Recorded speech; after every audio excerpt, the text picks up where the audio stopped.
Okay guys, so it's me, Yuri Court, and we're doing another drink review.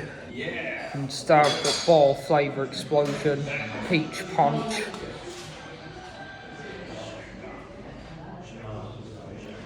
It's a 500ml bottle. Where is it? And it expires November 2026. So I'm going to review this today. So I've got it. So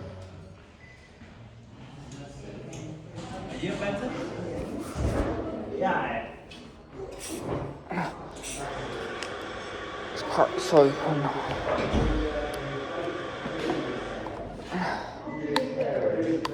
See, it's all about.